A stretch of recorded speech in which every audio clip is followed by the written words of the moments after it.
Hi, this is Hannah DePaulis with Case Study 11.1 for Life Cycle Nutrition at American University. Here's our patient. Greg is 3 years old and walks and moves well.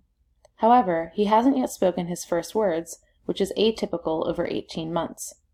Greg is a very picky eater and actually prefers to drink juice out of his sippy cup all day rather than eating any solid food.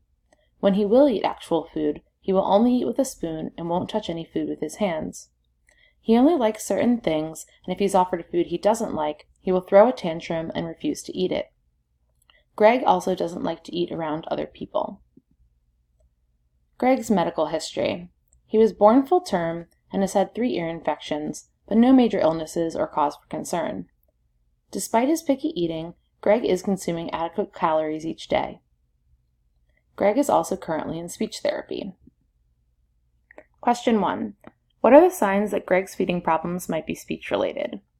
Feeding issues in young children can often be signs of underlying health conditions, especially when exhibited in the toddler and preschool years.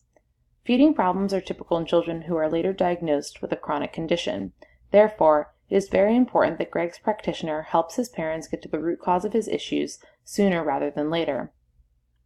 As mentioned, Greg prefers juice and liquids over solid foods.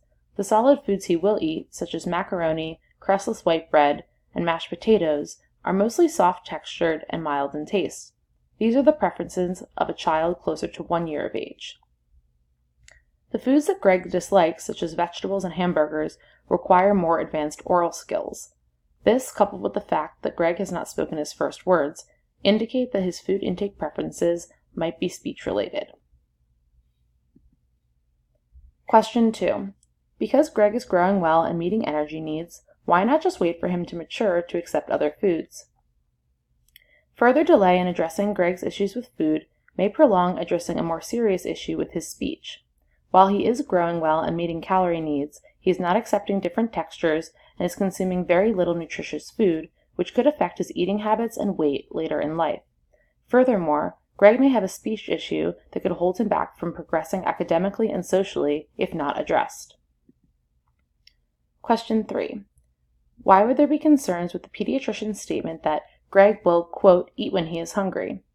This could be problematic because Greg is in fact eating when he is hungry, but he is eating large quantities of only the food that he likes, such as white bread or pasta. If these foods, along with the fruit juices, begin to make up the majority of Greg's calories, he could become overfed but malnourished. Greg wouldn't be getting many of the vitamins, minerals, and other nutrients needed to be a healthy child.